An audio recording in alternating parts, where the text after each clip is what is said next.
Morning.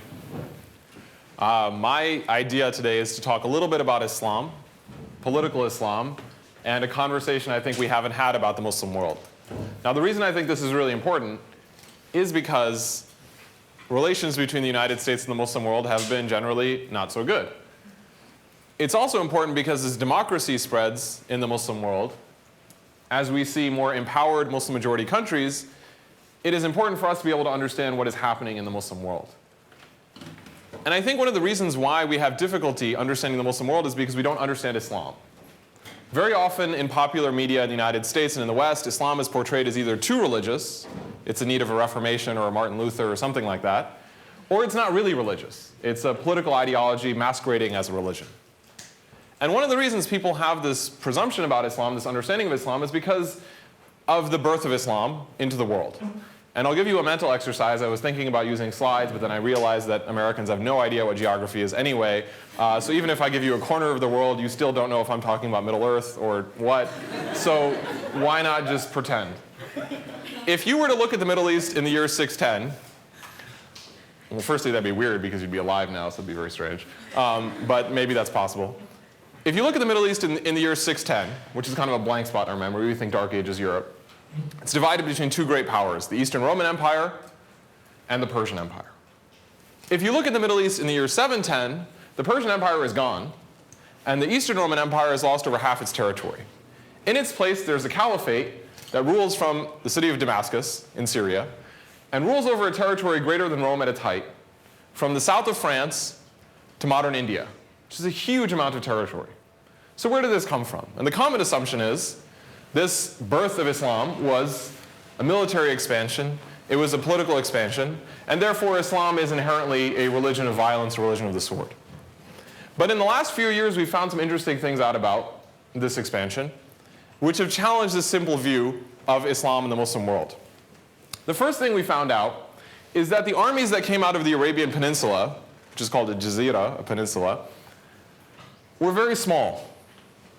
These weren't huge, massive conquering forces. Second thing we found through archaeology is that the number of Christian churches, frescoes, mosaics, expressions of religious life in the Middle East after the entrance of Islam politically into this region actually went up, which is counterintuitive. Third thing is, in the conquest of Spain, it turns out it wasn't really a Muslim conquest of Spain, it was a Muslim and Jewish conquest of Spain. And Jewish cities were founded and armed as part of this alliance, and the alliance lasted for several hundred years, such that when the last Muslim-ruled kingdom of Spain fell, the Jewish population was expelled, and the Muslim population was gradually expelled as well. And the fourth thing we found is that simultaneous to these military expansions, and there were military expansions, not trying to whitewash history, were expansions by trade into India, Southeast Asia, and China, which were non-military, which were peaceful, which were mercantile. So this forces us to kind of rethink what was happening in this early period of Islamic history.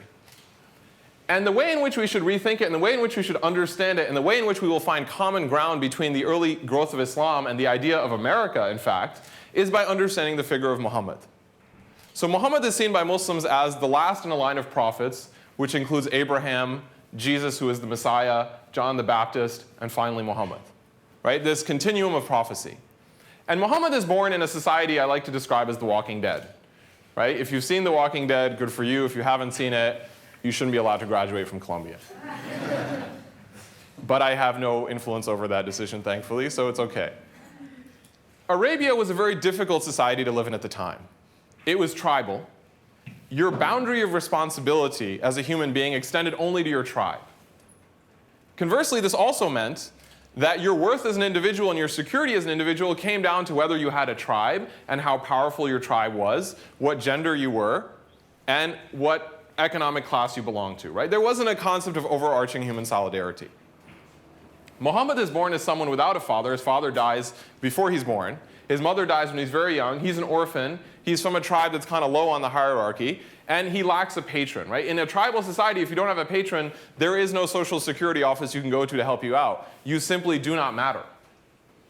And Muhammad's religious mission is colored from the very beginning by this idea of marginalization.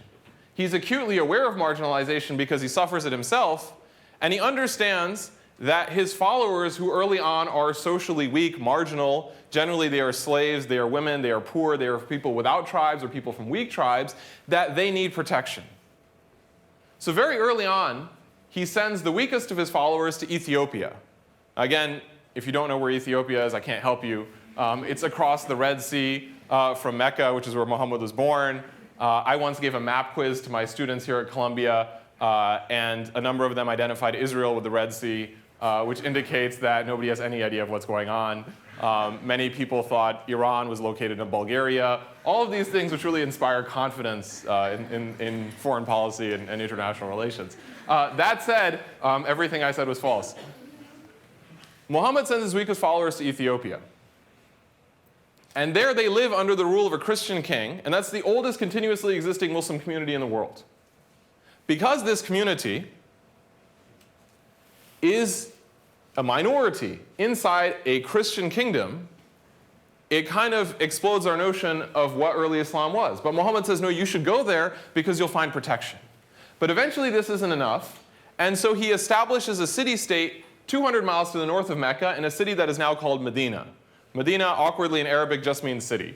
So it's just, it's bare bones, simple marketing, right? You get what you have, right? That's it.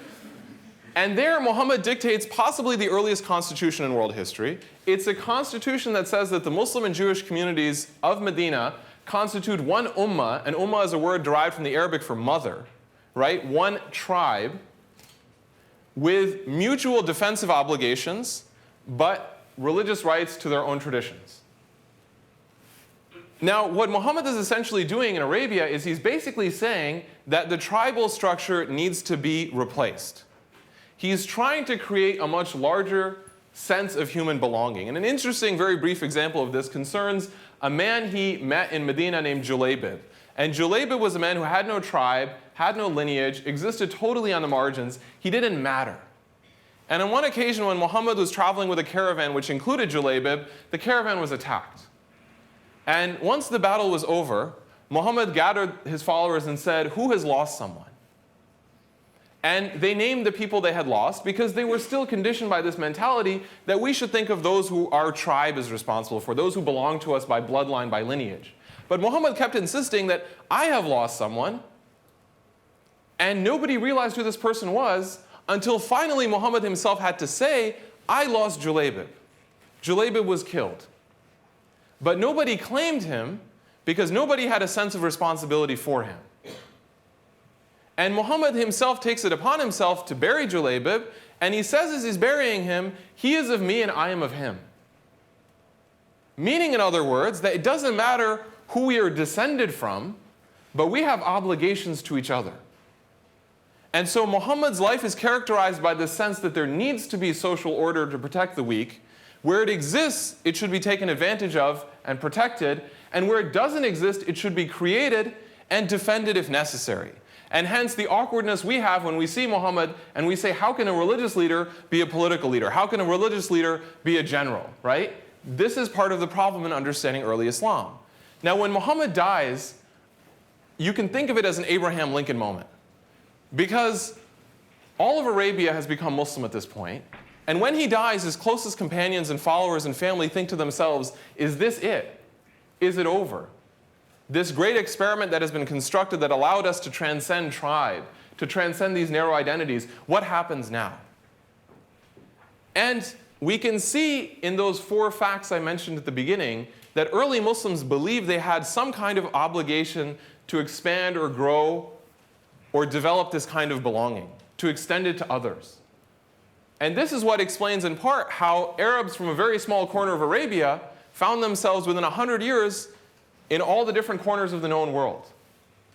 Because there was a sense that their faith had given them a universal human perspective, and this would inspire them to go outwards beyond the bounds of culture, of language, of geography.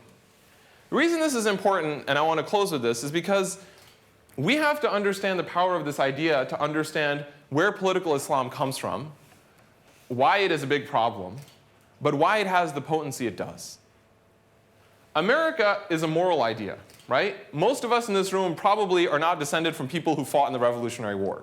Yet we feel a sense of ownership over that struggle, We feel that the circle of belonging started by the Founding Fathers is meant to continue to grow outwards. Hence, we link the Revolutionary War to the Civil War to the Civil Rights Movement and on and on and on as a sort of fulfillment of a moral destiny. Muslims, similarly, see Islam as a vehicle for creating an ever-widening circle of human solidarity. Now, perversely and contradictorily, political Islam inverts the relationship and becomes a tribal identity when Muhammad was all about fighting tribalism. But the reason political Islam has resonance is because it builds on a common historical memory. Even if most Muslims had nothing to do with that period genetically speaking, ethnically speaking, they feel a sense of ownership over it. And that sense of ownership is part of the reason why we have a difficulty understanding the Muslim world today.